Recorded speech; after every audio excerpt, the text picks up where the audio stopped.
Bonjour, je suis ravi de vous retrouver pour ce nouveau journal. Voici les titres de ce jeudi 17 septembre. L'horizon semble se dégager pour les entreprises nautiques vendéennes.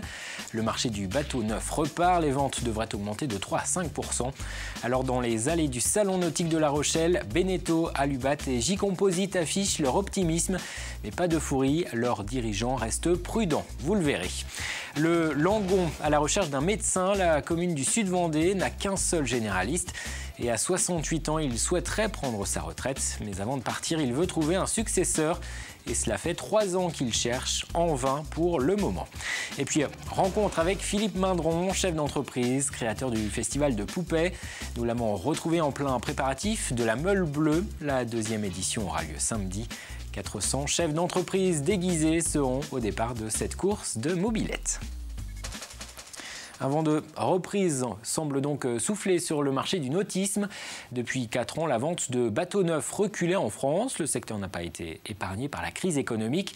Les indicateurs sont repassés au vert. Le nombre d'immatriculations de bateaux neufs devrait augmenter de 3 à 5%. Et dans les allées du Grand Pavois, les chantiers nautiques affichent leur optimisme. Pierre Dalicieux est allé rencontrer les entreprises vendéennes qui exposent à La Rochelle. Certaines ont connu des difficultés ces dernières années. Elles retrouvent confiance. Pour certains constructeurs vendéens, le remède anti-crise a été d'aller chercher les marchés là où ils sont. Et pour la plaisance, c'est à l'étranger que ça se passe. Si 2015 a été une bonne année pour J-Composite, 2016 s'annonce avec encore plus de visibilité. Et ça n'est pas au marché français que ce constructeur le doit. La crise nous a appris à aller chercher des marchés ailleurs que chez nous. Et voilà, et on est présent dans plein de pays, dans des nouveaux pays, et ce qui nous permet d'avoir une croissance. Pour Alubat, même constat, Brésil, États-Unis, Russie ou encore Japon, la moitié du chiffre d'affaires vient de ces pays. Un chiffre d'affaires en hausse grâce notamment à une clientèle qui met chaque année un peu plus le prix. La taille moyenne des bateaux est en augmentation, c'est-à-dire qu'on a plus d'acheteurs de ce que nous appelons nous des gros bateaux, des bateaux de plus de 15 mètres. Qu'il y en avait par le passé. Donc en fait, on a un prix moyen qui augmente de façon sensible. Et ce que je constate, moi, au-delà de ça, c'est que même sur les petits bateaux, les gens mettent de plus en plus d'options sur les bateaux. Donc ça contribue à l'augmentation du prix moyen. Le groupe Jeannot Beneteau n'échappe pas à ce début de reprise, une situation qui ne s'était pas vue depuis 2011, voire même 2008. La dernière mode, la personnalisation des bateaux par le client. Si cette pratique était déjà proposée pour les grosses unités, depuis 1 an, elle n'est plus réservée qu'à une élite. Cette tendance, elle est en train effectivement de migrer, de se déplacer vers des bateaux de plus petite taille, entre 40 et 60 pieds, et même parfois vers des bateaux encore plus petits. Et c'est ça effectivement la nouveauté. Un marché qui repart, mais pas question de parler de fin de crise pour ces constructeurs, qui prévoient néanmoins quelques nouvelles embauches pour les années qui viennent. Et ce Grand Pavois de La Rochelle se tient jusqu'à lundi. 750 bateaux, dont une centaine de nouveaux modèles, sont exposés. Environ 100 000 visiteurs sont attendus. En bref, près de 2000 foyers ont été privés d'électricité dans le département en conséquence du coup de vent d'hier soir. Plusieurs lignes ont été endommagées par des chutes de branches ou d'arbres, principalement dans le secteur d'Esnay, de Saint-Jean-de-Mont et de Chaland. Le courant devait être rétabli pour l'ensemble des abonnés en cette fin de journée. Une trentaine de personnes rassemblées en début d'après-midi, place Napoléon à La Roche-sur-Yon. 4 syndicats d'enseignants appelaient ce jeudi à une journée de grève pour protester contre la réforme du collège. Elle doit entrer en vigueur à la rentrée prochaine. Elle prévoit notamment l'apprentissage d'une seconde langue vivante dès la 5e. Les options grec et latin seront, elles, supprimées. Pour l'intersyndicale, cette réforme va aggraver les inégalités entre les établissements et les élèves. On va faire en sorte que chaque établissement puisse avoir une sorte d'école locale. C'est ça le but de la réforme. On déréglemente et le danger, c'est que finalement, il n'y ait plus une école nationale, un collège national. Et ça, c'est un danger pour nous dans l'éducation nationale. On est attaché à des programmes nationaux, à des options nationales qui donnent la possibilité aux enfants et aux familles donc d'avoir de vrais projets scolaires, de vrais projets éducatifs, de vrais projets d'ouverture. On est en train d'appauvrir le collège parce que le but final de toute cette réforme, c'est de faire des économies. Et dans la manifestation également des enseignants et du personnel du collège Herriot de La Roche-sur-Yon. Ils évoquent une situation de sureffectif. Il y aurait, selon les syndicats, 730 élèves inscrits, alors que l'établissement serait conçu pour en accueillir seulement 600. Parlons de santé à présent avec ce constat. Pour maintenir l'offre de soins, il faudrait que chaque année 5 nouveaux médecins généralistes s'installent en Vendée. Le département doit faire face à l'augmentation et au vieillissement de sa population. Et dans le même temps, de nombreux praticiens vont prendre leur retraite ces prochaines années. Et ils ont des difficultés à trouver des remplaçants. Exemple au Langon, dans cette commune du sud Vendée, l'unique médecin a 68 ans. Il aimerait prendre sa retraite, mais ne veut pas laisser les habitants sans généraliste. Reportage Alix Lanos. Au Langon, petite commune de 1200 habitants, il y a un médecin. Depuis 3 ans maintenant, il rêve de prendre sa retraite. Problème, il ne trouve pas de successeur. Ce qui n'est pas attirant, c'est parce que certains sont venus, ils ont tous demandé à regarder mon cahier, c'est ce qu'ils regardent en premier, vous voyez. Et puis ils m'ont dit, ah voilà, là, c'est pas possible. Certains m'ont dit, vous savez monsieur, j'exerce un métier et non un sacerdoce. Trop de travail en milieu rural, mais plus globalement, trop de charges, difficultés à concilier vie professionnelle et vie privée, autant d'arguments avancés par les médecins libéraux qui préfèrent aujourd'hui trouver des postes salariés ou ne faire que des remplacements, s'épargnant ainsi la lourdeur administrative d'un cabinet. Dans la petite commune, l'éventuel départ du médecin inquiète et pose question. S'il n'y a plus de docteurs, la pharmacie va fermer. Si la pharmacie ferme, où irons-nous chercher nos médicaments? Alors c'est inquiétant. Alors pour l'instant, à 68 ans, le docteur tient bon. Difficile pour lui d'envisager de dévisser sa plaque. Une question d'éthique. Allez, bonjour à tes parents. L'offre aux alentours est difficile. Les médecins sont saturés, acceptent difficilement de nouveaux patients. Donc ça pose problème. Vous voyez continuer encore combien de temps? Le temps que ma santé le permettra, mais bon, je ne terminerai pas ma carrière à l'aide d'un déambulateur. Ça, c'est... Le médecin de campagne, une espèce en voie de disparition. Il y a quelques mois, un médecin de la Garnache avait même été jusqu'à lancer un appel sur Facebook pour trouver un successeur. Et pour essayer de trouver des solutions à ce manque de médecins, des assises de la santé se tiendront samedi au Sables-d'Olonne. La désertification médicale sera l'un des thèmes abordés. Et notez que demain, nous irons voir un jeune médecin de 30 ans qui lui a fait le choix de s'installer à La Châtaigneraie en intégrant un pôle santé. Une information pratique si vous devez vous rendre sur Nantes ce week-end. Le pont de Cheviré sera fermé à la circulation dans le sens nord-sud entre demain, vendredi, 21h et lundi matin, 6h. Des travaux vont être réalisés pour créer une voie supplémentaire. Des itinéraires de déviation seront mis en place, mais des bouchons sont à prévoir, notamment samedi midi et dimanche soir. Et puis elle devrait se faire remarquer sur les routes. Samedi, 400 mobylettes vont s'élancer de Chaland pour la 2e édition de la Meule Bleue. Le principe de ce rendez-vous, réunir des chefs d'entreprise de tout le département autour d'une course de mobylettes. Un événement festif lancé pour lutter contre la crise économique et la morosité. Et cette idée, on la doit à Philippe Mindron, chef d'entreprise, patron d'une société dans le secteur du bâtiment, connu pour avoir créé il y a près de 30 ans maintenant le festival de poupées. Élodie Pépin l'a retrouvé en plein préparatif de la Meule Bleue. Tout comme ça, ça a été prévu, disons comment on va faire ça. D'accord, il y a 400 mobylettes, mais on ne sait même pas le temps que ça va durer. C'est la dernière ligne droite avant la grande course de la Meule Bleue. Philippe a encore pas mal de choses à régler, dont des imprévus de dernière minute. Il y a un mariage ce jour-là et la caravane passe au même moment. Sauf que nous, on passe à 11h et que le mariage est prévu à 11h. Et on m'explique que la mairie donne sur la route principale.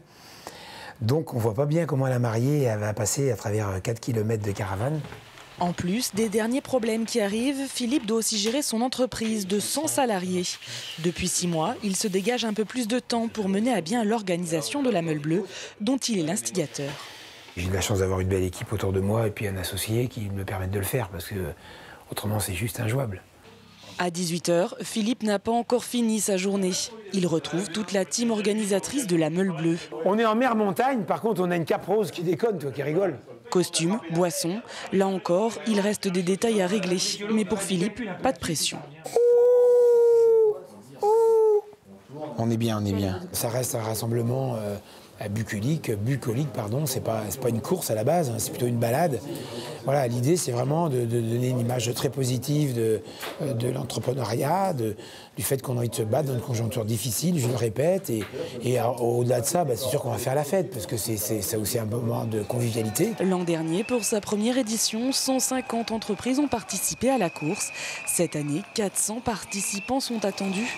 Un succès grandissant pour ce rassemblement d'entrepreneurs qui, le temps d'un week-end, s'offre un moment d'insouciance. Les sports en cyclisme, 4 coureurs de Vendée U passent professionnels. Il s'agit de Romain Cardis, Jérémy Cornu, Lilian Calmejane et Fabien Grelier. Ils viennent de signer leur contrat. Ils rejoindront le 1er janvier prochain la nouvelle formation Direct Énergie de Jean-René Bernaudot qui prendra la suite, je vous le rappelle, d'Europecar. Le manager vendéen était d'ailleurs présent, tout comme certains futurs coéquipiers de ces jeunes coureurs comme Thomas Vaucler. Écoutez Fabien Grelier et Lilian Calmejane juste après avoir signé leur contrat pro. Ce que je ressens, c'est beaucoup de fierté, beaucoup d'enthousiasme, beaucoup d'excitation aussi, parce que voilà, c'est mon premier contrat pro, néo-pro, avec Jean-René en plus. Voilà, je suis vendéen, vraiment pressé d'être sur les premières courses dès le mois de janvier pour porter ce maillot de Direct Énergie.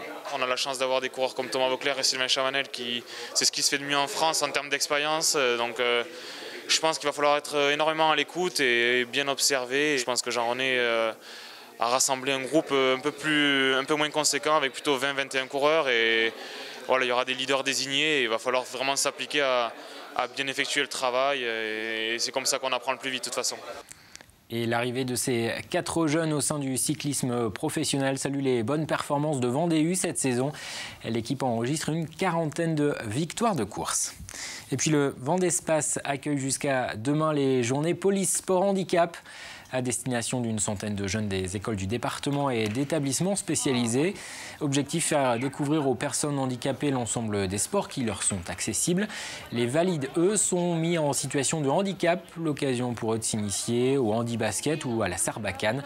Un événement parrainé par Fabien Lamiraud, médaillé d'argent aux Jeux paralympiques de Londres en tennis de table. Ces journées sont proposées par la Fédération sportive de la police nationale. Outre le sport à destination des policiers, la police a une volonté d'aller vers la population, améliorer son image et de pouvoir fédérer autour d'elle de la pratique sportive.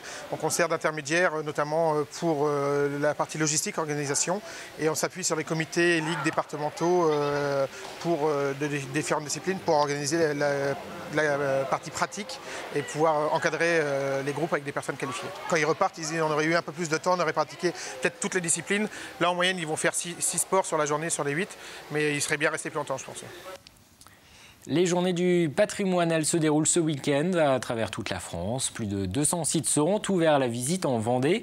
Alors depuis le début de la semaine, nous vous proposons de découvrir ou de redécouvrir l'un de ces lieux qui fait la richesse du patrimoine vendéen. C'est dans une église que nous vous emmenons aujourd'hui, celle de Saint-Nicolas de Brême, classée monument historique depuis 1956. Un édifice du XIe siècle sur lequel on peut apercevoir quelques figures aux origines mystérieuses. Cyril Guillet. Classée monument historique depuis 1956, l'église Saint-Nicolas est l'une des plus anciennes de Vendée. Érigée en 1020, elle est reconnaissable à son fronton triangulaire.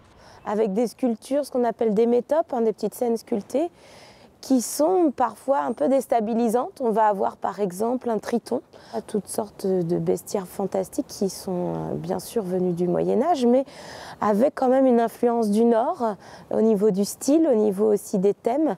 À ce jour, difficile de savoir quelle signification avaient ces sculptures. Malgré tout, un historien local, Jacques Troget, après étude, propose une hypothèse. Aujourd'hui, le seul lien qu'on aurait retrouvé entre toutes les métopes sculptées serait lié à l'alchimie et au symbole caché de l'alchimie. Un des éléments le plus représentatif de cela, c'est la présence d'un dragon aptère, c'est-à-dire un dragon sans ailes, que l'on retrouve aussi sous les pieds du personnage, donc qui est censé être Saint-Nicolas. Construite sur un promontoire rocheux à proximité du port, cette église était à l'origine une simple nef avec un chevet en forme d'abside. En 1977, des travaux permettent de mettre à jour une fresque datée du XIIe siècle. Les scènes qui sont dépeintes correspondent à l'arrivée des femmes au tombeau. On voit qu'il y a 2 femmes sur la partie un peu plus à droite. Puis sur la gauche, c'est plus effacé, mais on distingue quand même une croix avec un bras. Donc ce serait la scène de la crucifixion du Christ.